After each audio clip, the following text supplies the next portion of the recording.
may mensahe galing kay Pulong Duterte, naka-address po sa mga Tulfo Brothers. Ito po, basahin ko At sa, may ba tayong graphics yan? O basahin ko na lang? Basahin mo na lang. Okay. At sa Tulfo Brothers sa Senado, napakadaling magpanggap na matapang sa harap ng kamera at mikropono. Matagal nang ginagamit ang mikropono bilang sandata at ang galit ng publiko bilang puhunan. Ngunit ang Senado ay hindi programa sa telebisyon, hindi ito ratings game, hindi ito entabladong ang pinakamalakas bigaw ang siyang tama. That's exactly ang narrative ng lahat naman nagtotroll sa mga post ko sa Facebook. So, troll yan. Sakto. Siya ba yan o baka Eksakto. troll?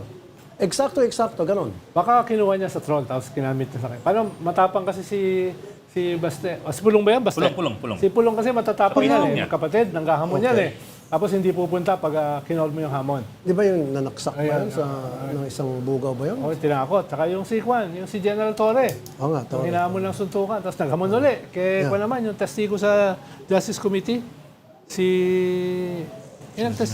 yung hindi kilala ni Sara. Madriaga. Madriaga. Hinamon din ni Paste. Pero I would like to make it clear, okay?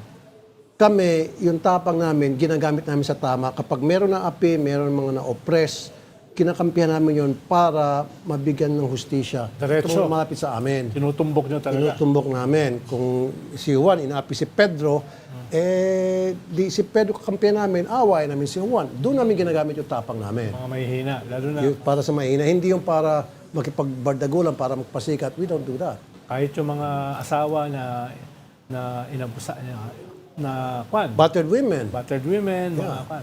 Yung mga bata na naabuso, na mumolestya. Yes. Doon namin ginagamit yung tapang namin hanggang sa masolve yung problema. Ang dami ko na nasolve na problema. Si Pulong ba may nasolve na ang problema?